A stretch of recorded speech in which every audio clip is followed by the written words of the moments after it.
अविभक्तं च भूतेषु विभक्तमिव च स्थितम् भूतभर्तृ च तज्ज्ञेयम् ग्रसिष्णुप्रभविष्णु च ज्योतिषामपि तज्ज्योतिः तमसः परमुच्यते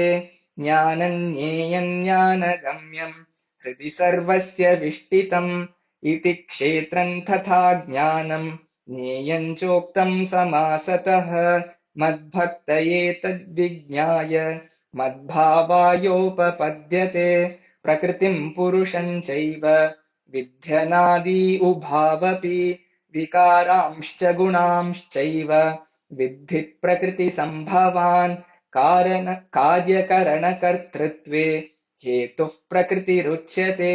पुरुषः सुखदुःखानाम् भोक्तृत्वे हेतुरुच्यते पुरुषः प्रकृतिस्थो हि भुङ्क्ते प्रकृतिजान् गुणान् कारणम् गुणसङ्गोऽस्य सदसद्योनिजन्मसु उपद्रष्टानुमन्ता च भर्ता भोक्ता महेश्वरः परमात्मेति चाप्युक्तः देहेऽस्मिन् पुरुषः परः य एवम् वेत्ति पुरुषम् प्रकृतिम् च गुणैः सह सर्वथा वर्तमानोऽपि न स भूयोऽभिजायते ध्यानेनात्मनि पश्यन्ति केचिदात्मानमात्मना अन्ये साङ्ख्येन योगेन कर्मयोगेन चापरे अन्ये त्वेवमजानन्तः श्रुत्वान्येभ्य उपासते तेऽपि चातितरन्त्येव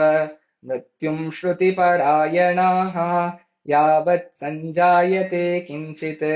सत्त्वम् स्थावरजङ्गमम् क्षेत्रक्षेत्रज्ञसंयोगात् तद्विद्धि भरतर्षभ समम् सर्वेषु भूतेषु तिष्ठन्तम् परमेश्वरम् विनश्यत्स्व विनश्यन्तम् यः पश्यति स पश्यति समम् पश्यन् हि सर्वत्र समवस्थितमीश्वरम् न हि नस्त्यात्मनात्मानम् ततो याति पराम् गतिम् प्रकृत्यैव च कर्माणि क्रियमाणानि सर्वशः यः पश्यति तथात्मानम् अकर्तारम् स पश्यति यदा भूतपृथग्भावम् एकस्थमनुपश्यति तत एव च विस्तारम् ब्रह्म सम्पद्यते तदा अनादित्वान्निर्गुणत्वात् परमात्मायमव्ययः शरीरस्थोऽपि कौन्तेय न करोति न लिप्यते यथा सर्वगतम् सौक्ष्म्यात् आकाशन्नोपलिप्यते सर्वत्रावस्थितो देहे तथात्मानोपलिप्यते यथा प्रकाशयत्येकः कृत्स्नल्लोकमिमम् रविः क्षेत्रम् क्षेत्री तथा कृत्स्नम् प्रकाशयति भारत क्षेत्रक्षेत्रज्ञयोरेवम् अन्तरज्ञानचक्षुषा भूतप्रकृतिमोक्षम् च ये विदुर्यान्ति ते परम् ॐ तत्सत् इति श्रीमद्भगवद्गीतासु उपनिषत्सु